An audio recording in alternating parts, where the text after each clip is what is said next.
uno a uno.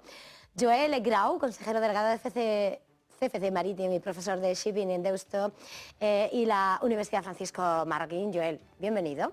Muchas gracias, Eva. Encantado de estar aquí con vosotros y con vuestra audiencia. Placer. Nosotros de recibirle además personalmente aquí en este plató.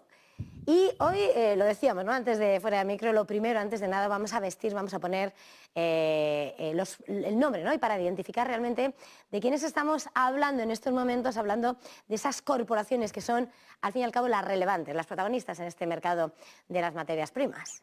Sí, totalmente. Mira, si se puede aparecer el slide, pues ahí va a ver un poco a la audiencia quiénes son estas grandes empresas, ¿no? Como Cargill, Glencore, Trafigura, Vitol. Estas corporaciones que aparecen tan poco en los medios y que hacen lo posible para, pues bueno, no estar expuestas, digamos, a los medios de comunicación y a la prensa, etcétera, etcétera, pues son, digamos, las compañías que mueven la mayor parte de las mercancías y las materias primas. Por ejemplo, Cargill es una empresa privada estadounidense, americana, del Midwest, creada hace pues 150 años y se considera el rey de los productos agrícolas, ¿vale? Los cereales, los trigos, las hojas, etcétera.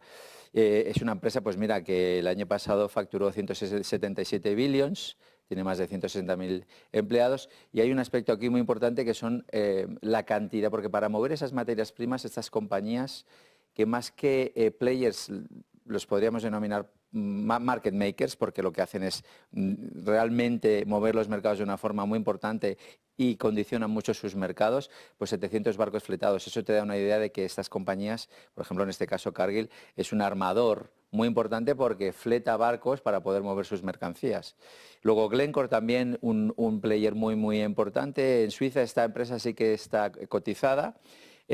Seguramente a Glencore, si le preguntaran si volvería a cotizar o no, seguramente no. Estas empresas no les gusta mucho salir a bolsa, porque cuando sales a bolsa obviamente vas a buscar capital, obviamente, pero también te tienes que abrir a los inversores, a las institucionales, etcétera, y tienes que dar mucha información. Muy transparente. Exacto, tienes que ser muy transparente. Entonces estas compañías, digamos que eso no les cuadra mucho. Entonces Glencore hizo una IPO y luego pues hizo muchas adquisiciones de assets, sobre todo en el tema de la minería, y es una compañía muy relevante en el mundo del carbón, sobre todo en minerales. Y luego tenemos a Trafigura y Vitol, que digamos que serían los dos market makers más importantes en petróleo y refinados, ¿vale? Por volumen, Vitol es el mayor player, ambas compañías están en Suiza.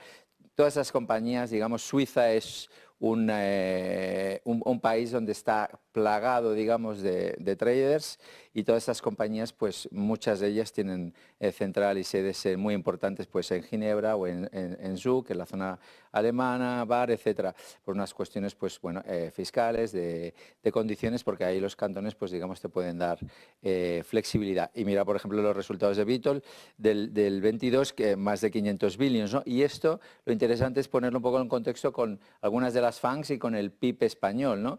Eso te da un poco las dimensiones. Sí. Es que... Eso te iba a decir, digo, aquí ya no es porque nos traigas los nombres, sino simplemente ver las cifras ya es, siempre decimos las mega capitalizadas y bueno, fíjate, se quedan... Sí, y fíjate que de estas 4 compañías solamente Glencore está cotizada, las demás son privadas. Aquí faltaría alguna, por ejemplo el grupo Koch, que es una compañía también estadounidense, que compite siempre con Cargill a ver cuál es la compañía privada estadounidense más grande, y también se mueve en el mundo de los petroquímicos. Pero bueno, ya ves aquí los números comparados con alguna de las FANG y ves la dimensión que tienen estas compañías, muy poco conocidas, y que nosotros hablaremos de ellas largo y entendido en otros programas. Antes de pasar a otra cuestión, quería centrarme en una frase que has dicho. Tal vez si dijeran a Glencore si volver a cotizar o no, no lo haría, porque lo de la transparencia no les gusta. ¿Realmente qué es lo que encierran esas cifras? Como dices, no es que sean... son hacedores de mercado al final. ¿Qué es lo que realmente van detrás de esas cifras? Mira, tú cuando estás haciendo negocios en África o minería en ciertos países así con regulaciones un poco laxas, pues a veces pues, bueno, tienes que tener un poco la mano ancha. Quizás tienes que llevar algún tipo de políticas que desde el punto de vista, por ejemplo, ESG, quizás no están muy bien vistas. Y luego también a los traders, para ellos históricamente es muy importante la información y mantener la información, no digamos distribuirla al público abierto, pues para no darle la fórmula de Coca-Cola a los competidores. No tanto desde el punto de vista de la commodity en sí también, pero sobre todo en su supply chain, porque todas estas compañías venden sus productos en gran parte puestas en destino. ¿Qué quiere decir? Que hacen el transporte marítimo. La parte del transporte marítimo no es tan transparente como los precios de los commodities, ¿vale?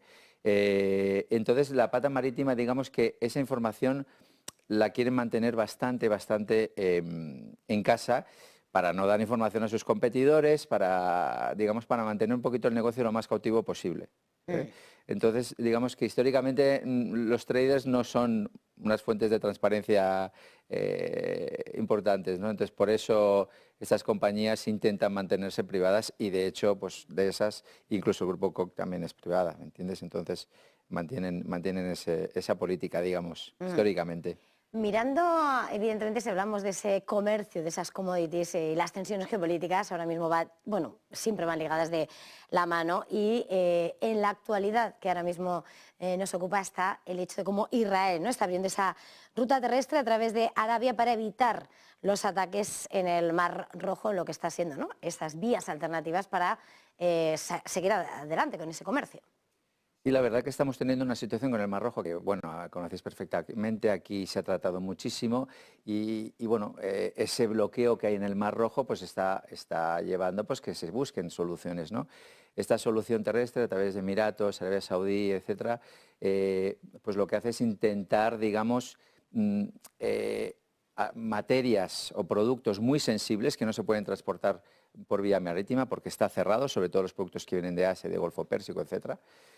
Pues entonces llevarlos por vía terrestre a través de camión y bueno, intentar nutrir, digamos, esos materiales sensibles, esos productos sensibles, esa maquinaria que se necesita en esa parte, sobre todo el noroeste de la península arábiga y sobre todo, pues por ejemplo, muy interesante, el proyecto NEOM, que entra dentro de la Agenda 2030 de Bin Salman y todos los envíos, todo ese cabotaje de Arabia Saudí desde Golfo Pérsico a Mar Rojo está bloqueado por los hutíes, entonces tienen que buscar modos de poder enviar material y maquinaria, etcétera, para que esos proyectos sigan funcionando y que sirva también esto como trial, como prueba, pues a la ruta de la seda china, ¿no? Esta ruta de la seda china que tiene tan libre franco paso, digamos, por estar alineado con los intereses iraníes, rusos, etcétera, pues se tiene que buscar una vía alternativa para países no alineados, para países occidentales que no entran dentro de esas relaciones, digamos. Entonces, esto va en esa vía también. Y en este marco, por poner ya sí el acento en los que son el análisis como tal de ese mercado de commodities agrícolas, queríamos, ¿no?, y poner el acento en por qué, ¿no?, hay una presión bajista en soja, en maíz, esas tensiones que se están viviendo. Sí, en relación a este tema, aquí se están juntando varios aspectos, ¿no? Varios aspectos que tenemos que comentar. Por un lado, estamos teniendo unas cosechas muy abundantes en Estados Unidos y en Latinoamérica, básicamente Brasil, Argentina, en algunas zonas con volúmenes récord. Y por otro lado, por lo tanto, por la parte de la oferta tenemos una oferta muy importante. Y por otro lado, tenemos una demanda china que no acaba de despertar, con un sector porcino que está sufriendo en sus márgenes. Y por lo tanto tenemos una demanda pues, que no acaba de arrancar, ¿no? Entonces tenemos esos dos componentes que están tirando los precios para abajo. Los fondos también están muy vendidos y entonces pues, hay muchos volúmenes por parte de los agricultores americanos y latinoamericanos pues, que todavía no están vendidos. Y realmente hay preocupación porque los márgenes se están viendo muy afectados y en Argentina, por ejemplo, donde hay una presión fiscal arancelaria muy fuerte, es donde esperamos que sea la primera zona, la primera parte del mundo donde veamos que los agricultores lo puedan empezar a pasar un poco mal, pero vamos a ver cómo se desarrolla y vemos si China retoma, porque China realmente es bastante, no la puedes prever mucho y de repente los traders se ponen a comprar, lo hemos visto con el mineral de hierro, lo vimos en finales de Q4 con el mineral de hierro, que los traders antes del año nuevo chino se pusieron a comprar el mineral de hierro como si no hubiera un mañana, lo vimos con los VLCCs con los barcos que transportan petróleo hace pues un mes, que también pegó una subida fortísima porque los traders empezaron a comprar también petróleo en cargas spot. Y bueno, esa es la situación de los fundamentales. Vamos a ver cómo continúa el panorama. Mirando esas commodities, con permiso de las agrícolas, siempre estamos muy pendientes, ¿no? Y en medio de las tensiones geopolíticas, de la parte más energética, de ese petróleo, de esos refinos, ¿cuál es en este punto el análisis, Joel? Pues mira, aquí la verdad que es un asunto que se habla muy poco y yo creo que es relevante remarcarlo, que es la dislocación de capacidad de refino en el mundo.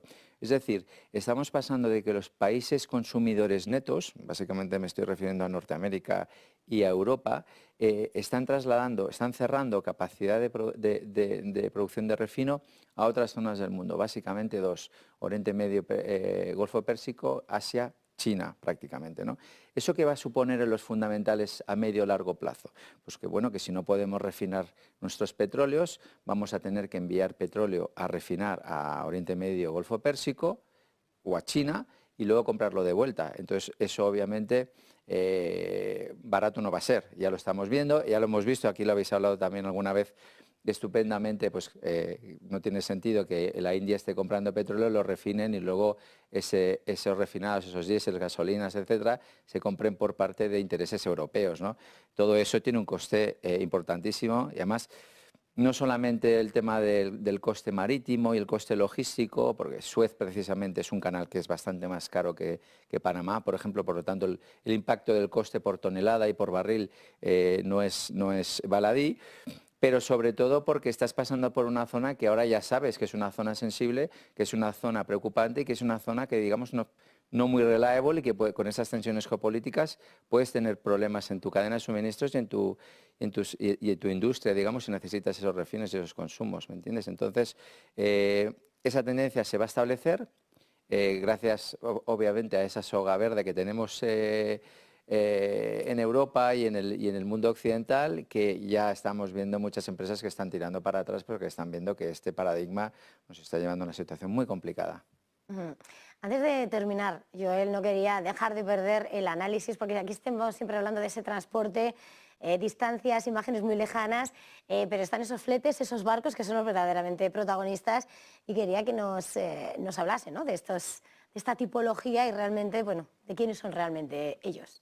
Sí, mira, fíjate, aquí hay una amalgama de diferentes tipos de barcos, los bulk carriers, que son los graneleros, los que transportan pues mineral de hierro, carbón, cereales, fertilizantes, cemento, luego los oil tankers, oil, que transportan oil, obviamente, los contenedores quimiqueros, LNGs, VLCCs es de petróleo, los roros son coches, etcétera, general cargo y livestock, que es ganado, ¿no? Entonces, ¿cuál es la complejidad con el tema de shipping o el tema de los fletes marítimos? Que cada sector tiene unas fundamentales, unas dinámicas diferentes, ¿vale? Entonces tienen ciclos distintos. Y eso, cuando eres inversor y cuando te dedicas a esto, pues tú lo sigues al minuto, entonces te puedes aprovechar incluso como inversor, ¿no?, con las empresas cotizadas en función de cómo vayan los ciclos. Pero lo que mueve el mundo es prácticamente esto, es decir, más del 90% de las mercancías que se mueven en el planeta se transportan por vía marítima, ¿no? Y esa amalgama, esa diferente tipología, crea diferentes subsegmentos que lo que hacen es darle más complejidad a los fletes marítimos, ¿no? Pero esos son los transportes que necesitamos para mover el mundo: la energía, las materias primas, los contenedores y todo lo que se nos pueda ocurrir, hasta ganado, imagínate tú. O sea, que ahí tienes de todo. Menudas travesías, sí, y de ahí nuestro día a día. Bueno, Joel Grau, consejero delegado de CFC Maritime y profesor de Shipping en Deusto y la Universidad Francisco Marroquín. Ha sido un verdadero placer más Igualmente, aquí. Eva. Gracias, feliz jornada, feliz negocio y hasta la próxima. Buen negocio, muchas gracias.